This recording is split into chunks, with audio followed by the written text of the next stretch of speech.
Mga kalunas, dahil sa inyong pagtitiwala, ang Lunas ay may extension na. Lunas Extension.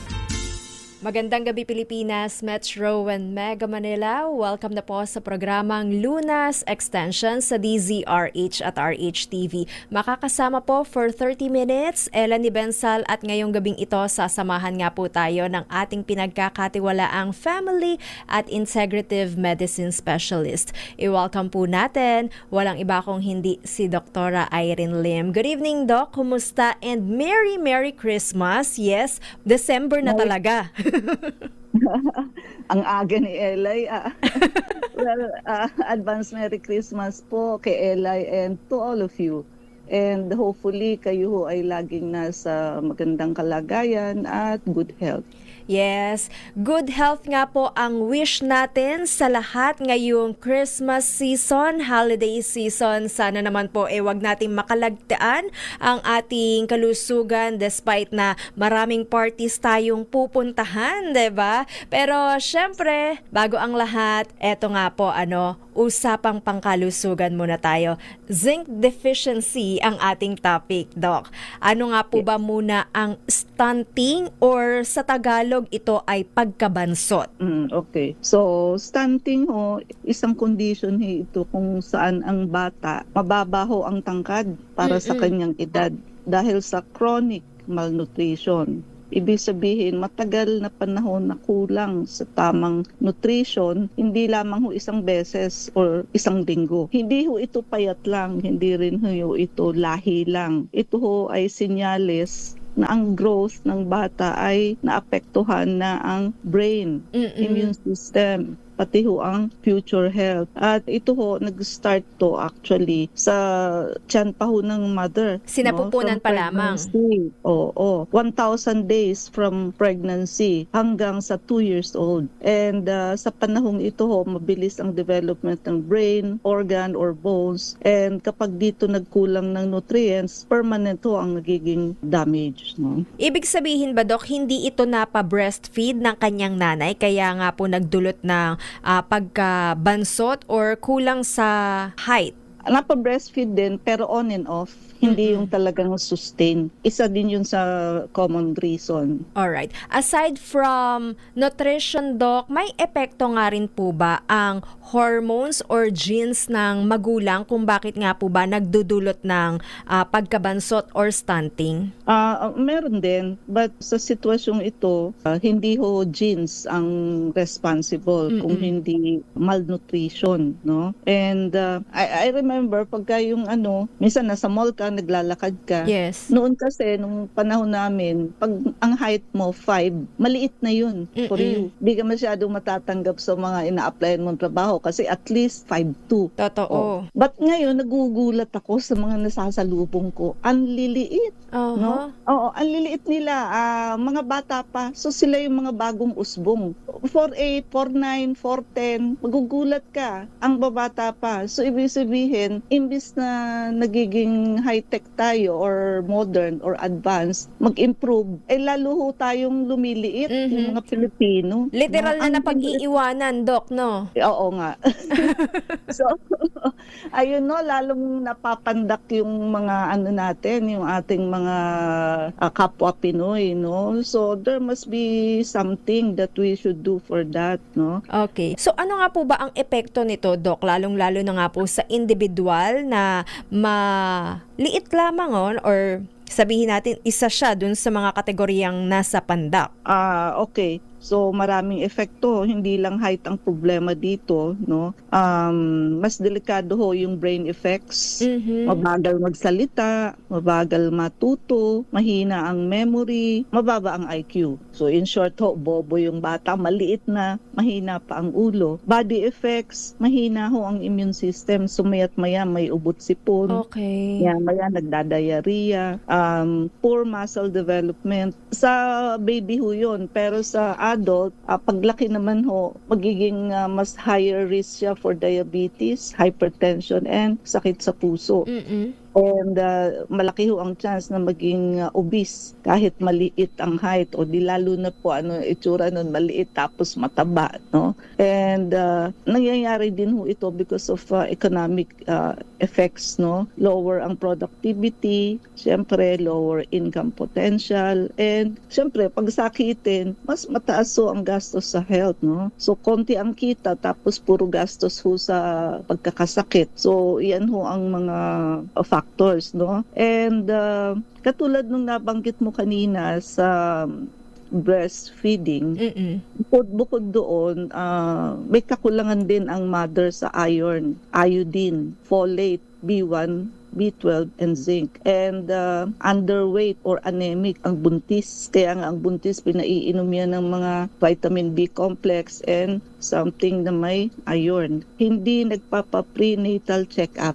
Ayan, kaya hindi ho pwede yung pupunta kayo sa OB kung kailan manganganak na kayo. Hindi ho pwede yun. Kailangan nasa tiyan, nagbubuntis pa lang ho kayo, naaalagaan na kayo ng inyong OBGYN para ho alam kung suwi, tama ba sa timbang, no? And yung nutrition naman ho sa baby, yun nga ho, hindi exclusive ang breastfeeding for 6 months. On and off lang siya. And mali o late ang introduction ng complementary feeding. So, hindi ho akma. May tamang age din kasi kung kailan mo pa kakainin na ng mga table foods. Puro calories lang ho ang pinakakain. Walang nutrition, walang nutrients. Lugaw, sabaw, soft drinks. At yun na nga ho, yung repeated infection tulad ng diarrhea. Also, parasite. Ang baby ho, mahilig magsubo ng kamay kahit anong dadamputin, isusubo. So, risk of parasitism. Then what? Kung may parasite, o syempre ho, ang parasite compete with our nutrition. Kung ano yung pagkain natin, yun din ho kinakain nila. Malnutrition na nga ho ang problema ng may stunting. And of course, yung poor sanitation, ayan, kadalasan ho paulit-ulit na abdominal infection. So ngayon, Doc, alamin nga po natin, paano nga naman po ba maiiwasan itong stunting? Ano nga po bang kinakailangan gawin ng magulang? Dahil sabi nga po natin kanina, nagmumula ang stunting or pagkabansot sa sinapupunan pa lamang habang nagbubuntis pa lamang si nanay. So ano-ano nga po ba yung mga dapat niyang kainin para maiwasan at yak na maging healthy at maging normal yung paglaki ni baby? Okay, so para ho makaiwas tayo or prevention, sa mother, sa buntis ho, kailangan ng prenatal vitamins. Kasi ho, kung sa ngayon, okay lang yung vitamina ninyo sa katawan, magiging dalawa ho kayo no? So, kailangan ng extra nutrition for the baby. So, kailangan ng maraming iron plus folate. Kasi syempre, walang nanganganak ho na walang bleeding. No? Syempre ho, yung dugong malalabas ninyo sa panganganak, kailangan ho mapalitan yun. And kailangan natin kumain ng healthy, balanced meals. So, wag ho puro kanin at tataba kayong masyado, mahirap ilabas ang baby pagka masyadong malaki, no? So, kailangan ho isda, gulay, prutas, no? So, konting karne, no? Wag lang ho yung mga fat area. And of course, kung kayo ay may bisyo, avoid alcohol, smoking, and also junk foods. Now, sa baby naman, kailangan exclusive ang breastfeeding. Tuloy-tuloy ho from 0 to 6 months. Then also, starting at 6 months dapat yung nutritious complementary feeding. So doon ka dapat mag-i-inject paunti-unti ng ibang pagkain aside from milk. And kumain ng mga rich in protein, calcium, iron, zinc, and healthy fats. Ang pala naalala ko, yung mga mother, ugaliin nyo kung painumin naman ng water ang baby. Kasi usually puro milk ang binibigay natin.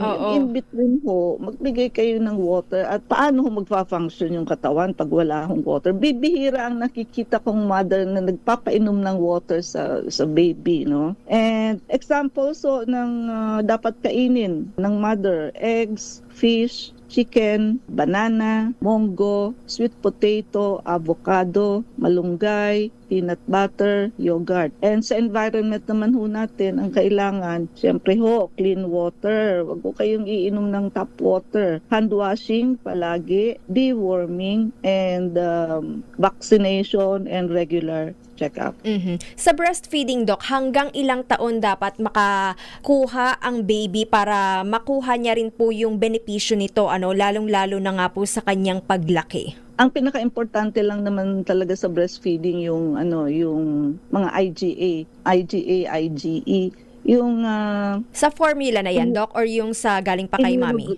galing sa mother. Okay. Immunoglobulin, no, yung natural defense. Wala kasi yan sa bottle, bottle feeding. So, kaya ang batang nagbe-breastfeed, ang first 3 months niyan, di yan magkakasipon. Pero yung bottle fed, sa first 3 months, tatamaan na yun ng kung merong may ubo o sipon. No? Okay. So, immunoglobulin antibodies na nandoon sa gatas ng ina.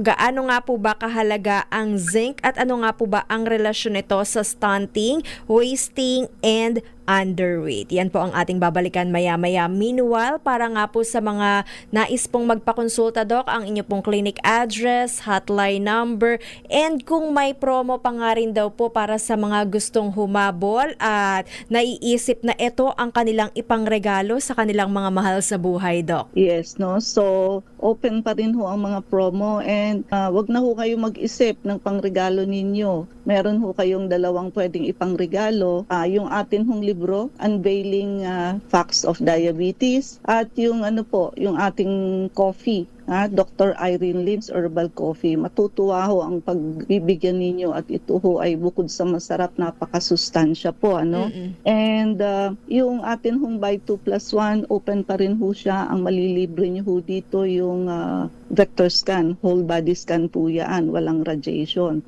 Yung atin hong drip, so kahit ho wala kayong check-up, pwede kayong magpa-drip para ho kayo gumanda at lumakas.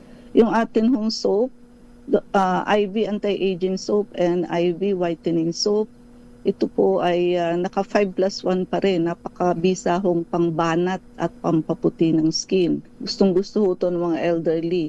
And beauty set, Love Your Skin. So, napakagaling ho nitong magtanggal ng blemishes, no? At impurities sa mukha. Kahit few days lang ho kayo nag-apply, makikita nyo na yung difference. And yung atin hong Dr. Irene Lim's Herbal Coffee, so wala hong tumikim nito na hindi nagsabing masarap.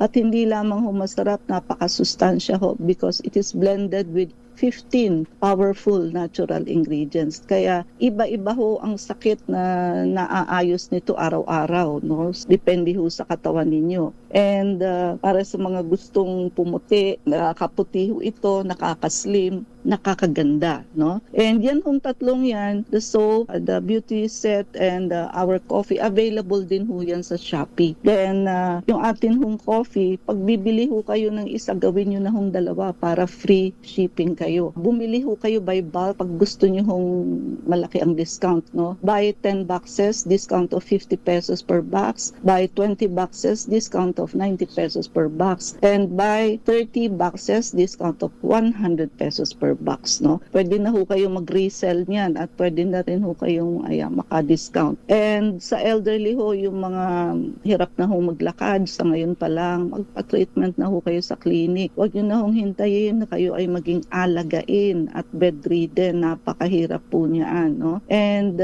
yung mga ayaw ho magpa-opera, gallstone, kidney stone, and mga barado ho ang puso. So meron ho tayong protocol na hindi ho kayo o-operahan pero gagaling kayo. And yung atin hong anti-diabetic shot and anti-obesity shot, so once a week shot lang po ito. So ito na hong kasagutan sa mga hindi maibaba ang kanilang sugar at hindi ho pumapayat. And yung atin hong PRP, platelet-rich plasma. So, ito ho ay kailangan for cell repair, cell regeneration, and tissue healing. So kung may mga damaged organ ho tayo sa katawan, tulad na may mga CKD, no, yung pinadialysis, also yung mga siraang tuhod, osteoarthritis, osteoporosis, yung may diabetes din ho kasi sira ang pancreas, and also yung mga may Alzheimer's and Parkinson's. So sabi ko nga sa inyo, yung pasyente ho namin may Alzheimer's, no? Ngayon ho, ngumingiti na siya, tsaka nakakaintindi na ho siya. Nung pumunta siya sa amin, blunt affect ho. Wala kayong expression man lang na makikita sa kanya. And social media, type niyo lang ho ang Doc Irene Lim, both sa YouTube, Facebook, Reels, and TikTok. And pakilike na rin po ang ating FB page, Ano Ba Talaga Doc? Unit 1101, Clinica Medica 101, Centuria Medical Makati. Our hotline 8546 9412 0922-875-2899 0919-995-6168. I repeat, 8546 9412 0922-875-2899 0919-995-6168. Usapang zinc deficiency, aalamin nga po natin maya-maya dito pa rin po sa programang Lunas Extension sa DZRH at RHTV. Usugan, Lunas, Extension. Nagbabalik po second part ng ating discussion dito pa rin po sa programang Lunas Extension sa DZRH at RHTV. Kasama pa rin po natin Dr. Irene Lim at pinag-uusapan nga po natin zinc deficiency. Kanina nga Doc na mention natin yung stunting, pero ano nga rin po ba yung pinagkaiba ng stunting sa wasting at yung tinatawag ring underweight? Ayan, minsan ho kasi napagbabalik-baliktad ng pagkakaintindi ng tao, no? Pag sinabi ho nating stunting, mababa ang tangkad for the age. Okay. So, because of chronic malnutrition. Pag sinabi nating wasting, payat naman ho, hindi sa height, payat for the height. So, acute malnutrition. Ito ho, yung sandaling oras lang ng pagiging malnourished. Pag underweight naman ho, mababa ang timbang para sa edad niya. So ganun po yung. But of course, stunting is the most dangerous dahil ho, may brain damage na kasama ito, no? Okay. May kaugnayan rin po ba, Dok, yung kakulangan ng pagtulog kung bakit hindi na nga rin po na-reach ng bata yung dapat na itatangkad pa niya? Yes, no? Magandang tanong ni Eli kasi 'di ba, pag wala hong zinc, walang growth hormone. Di ho ba sabanggit ko sa inyo na ang 11 PM, yan ho ang release ng natural growth hormone ho natin sa katawan. So pag ang bata ay gising pa ho, laging puyat sa oras na yan, nai-impair ho ang release ng growth hormone, which is yun ang responsible para tumangkad ang bata. Kaya totoo ho yun, yung matulog ka para tumangkad ka, that is true. No? Matulog sa tanghali or sa hapon, yun ay nakakatulong, Dok, para tumangkad pa rin yung bata. Medyo sa gabi. Sa gabi talaga. Alamin nga rin po natin kung ano nga po ba yung mga senyales na karaniwang hindi natin napapansin sa stunting. Okay, so kaya ho medyo hindi napapansin no? Delayed ho magsalita, mahina ho ang memorya, madaling magkasakit ang bata, small body, tapos low energy siya, no? So di ba dapat ang bata malikot, Yes. Hyperactive, sila ho hindi, low energy, tapos maliit, and hindi ho ito mana. So wag niyo hong laging sisisihin yung genes, no? Sasabihin kasi panda kami sa pamilya no? Pero kung kulang ho ang nutrients, pwede ho magkaroon ng stunting, hindi ho genetics ang reason. And sabi nga dahilan ho sa poor maternal nutrition, wala hong exclusive breastfeeding, mali ho yung stage ng pag-i-introduce ng complementary feeding, repeated diarrhea and parasites, and dirty water and poor hygiene. Posible nga rin po ba, Dok, na 'di ba minsan sa mga less privileged, pinagkakapi na yung bata at an early age, o di naman kaya, Dok, yung kanin sasabawan ng kape, yun na yung kanyang papakain sa anak? Yes, oo. So tama ka dyan, no? And hindi pa ho dapat nagko-coffee ang bata pa kasi yun ho yung stage na tumatangkad pa siya Pag nagbigay ka kasi ng coffee, nalulus ho natin yung calcium. So which is responsible for growing bones. Yes. So iniihi yung calcium. Kaya ho ang ibinibigay natin dapat sa bata is milk. Kasi yung milk full of nutrition. So masusuportahan ho yung growth hormone sa pagtanda ng paglaki ng bata.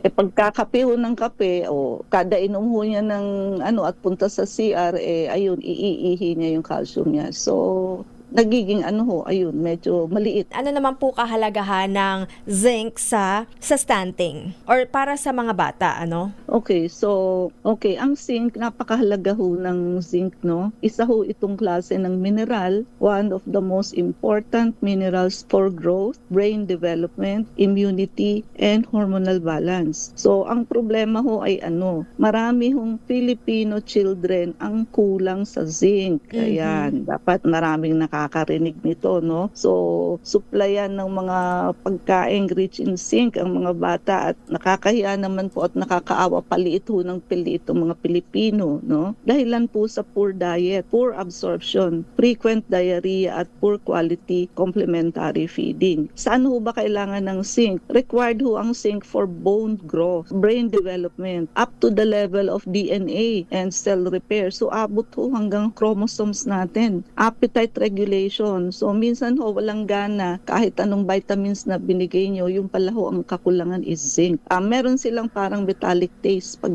kulang ho sa zinc. And immune system, so pampalakas ho ng resistensya and healing and tissue development. Kapag kulang ho ang zinc, humihinto ang growth. Imagine niyo yan, hihinto ho yung pagtangkad pagka ho walang kulang sa zinc. Oo. Saan nga po ba usually, Doc, na kukuha itong zinc? Anong mga pagkain merong mayaman sa zinc? Yung mga binanggit natin kanina like eggs, meat, Yes. no? Yung mga complete food na ganyan, sigurado hong may zinc yan, no? Now, later on, i-emphasize ko ho sa inyo kung ano ho yung mga herbs na meron sa ating coffee na sagana ho sa zinc para ma-realize ninyo na nagsi-zinc na pala kayo. Okay. Sabi nga po natin, Doc, kapag kulang sa zinc, hihinto yung ating growth hormones Yes. or hindi tayo tatangkad. Ngayon, Yes. Doc, sino nga po ba ang high risk sa zinc deficiency? Okay, so yung mga pregnant teens, also pregnant mothers with poor diet, breastfeeding moms na kulang ho sa nutrients. Sabi natin breastfeeding, pero kailangan naman ho kumpleto ang mother sa sustansya, no? And babies who are not exclusively breastfed, kids na puro hulugaw, sabaw, biscuits ang kinakain, yung mga kids na may frequent diarrhea with parasite, and yung may mga poor appetite. No? So, high risk po yan, magkaroon ng zinc deficiency. Ang dami ho kasi hindi nakakaalam na ang zinc is related sa pagtangkad no? Kaya ho, ayun, puro genes ang napagtutuunan. Sayang kasi, di ba? Sayang Yes. kasi kung may ilang inches ka pang itatangkad, may kakulangan ka sa zinc. Sayang yun, di ba? Correct. So ngayon nga po, Doc, alamin nga rin po natin kung paano nga rin po ba makakatulong ang Dr. Irene Lim's Herbal Coffee para sa kaso ng stunting. Sino nga po ba ang recommended na mag-take nga rin po nito? Okay. Number one problema, kakulangan sa zinc. But kahit na ho, andyan na yung zinc available na sa katawan natin, pag hindi ho maganda ang ating gut or digestive system, may problema na naman ho sa absorption. So, zinc works only if the gut is healthy. Kung inflame ho ang bituka, acidic pa ho lagi or laging may diarrhea, so hindi ho maa-absorb ang zinc. Now sa atin hong Dr. Irene Lim's Herbal Coffee, tutulungan ho nitong mag-reduce ng gut inflammation, mai-improve ho ang digestion, pati ho absorption. So digestion, absorption, nabuboost din ho ang immunity, so hindi ho madaling magkasipon at ubo, and nagkakaroon ho ng antioxidant para ho suportahan yung zinc activity. And yung critical sa mga adults na lumaking malnourished, kadalasan ho may metabolic issue also. And yun na nga, sabi nga natin, marami yung Pinoy children ang stunted dahilan sa kakulangan sa zinc. Ang suporta ho dito, yung Dr. Irene Lim's Herbal Coffee, sa gut, sa hormones, and cellular health. Ang Dr. Irene Lim's Herbal Coffee, so nagpo-provide ho ng magandang environment for gut support, for proper digestion and absorption ng atin hong zinc sa katawan. No? How about PRP, Doc? Ano pong tulong nito para sa may stunting? Okay, so yung may mga zinc deficiency as children, often they suffer from slow healing, pag may sugat, weak immunity, chronic inflammation, poor tissue repair, matagal hong gumaling mga sugat, hair loss, no, and hormonal imbalance. Now, sa PRP ho kasi, magiging faster ang cellular repair kasi ho talagang platelet-rich plasma, ang talagang trabaho ho niyan is for cell repair, cell regeneration, and tissue healing. So, bibilis ho ang cellular repair, better ang healing, reduce ang inflammation, mai-improve ho ang immune function, and ma-enhance ang tissue regeneration. Para ho siyang deep support for the long-term damage that is left by the childhood malnutrition, no? And isa ho sa herb na meron hong zinc sa ating coffee is moringa. Yung moringa ho natin naturally rich in zinc and growth nutrients. And bukod po doon, meron din siyang iron, protein, and vitamin A. And bukod ho sa moringa, mangustin also, yung goto kola, turmeric, and acai berry. So lahat po yan ay nasa loob ng ating Dr. Irene Lim's Herbal Coffee. So ito ho, kahit bata, pwede niyong pagkapihin kasi ibang klaseng kape ho ito. Herbal ho ito. Walang synthetic dito. So, yung sinabi natin kaninang wag magpainom ng kape, hindi ho applicable sa ating coffee. And also, ayun na nga, hindi na ho kasi kayo magwo-worry kung enough ang zinc ninyo sa katawan because pag umiinom kayo ng Dr. Irene Lim's Herbal Coffee, sigurado hong supplemented kayo with enough zinc sa katawan. Kung kayo ho ay pregnant, pwede pa rin ho. Mas kailangan nga ho para yung baby ninyo hindi ho magkaroon ng stunting in the future.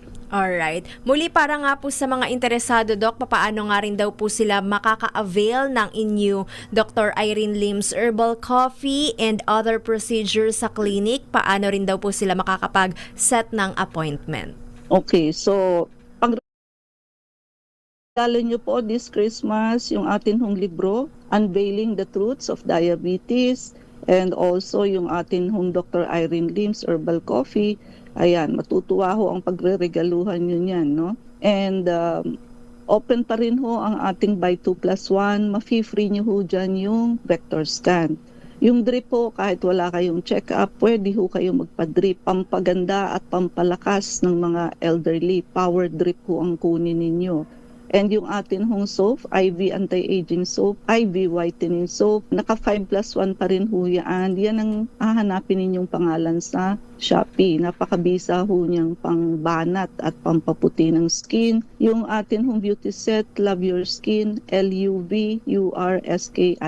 Yan ho ang hahanapin ninyo sa Shopee. So yan ho, napakagaling magtanggal ng impurities at mga spots sa face. Even ilang araw pa lang ho kayong nag-a-apply. And yung atin hong anti-diabetic and anti-obesity shot, once a week shot lamang po ito. But ito na hong kasagutan sa mga hindi ho maibaba ang kanilang sugar and also hindi ho pumapayat. And elderly, kung ano po, hirap na kayong lumakad, ngayon pa lang, magpa-treatment na ho kayo sa clinic bago pa ho mahuli ang lahat at hindi ho kayo maging alagain at bedridden. And also mga elderly, magpa-check up ho kayo, baka kayo may walking pneumonia. Hindi ho yan masyado nakikita sa x-ray. So sa check up ho natin, magpa-auscultate kayo, no? And yung mga ayaw ng opera, gallstone, kidney stone, and barado ho ang puso. So may protocol ho tayo para gumaling kayo nang hindi ho kayo ooperahan.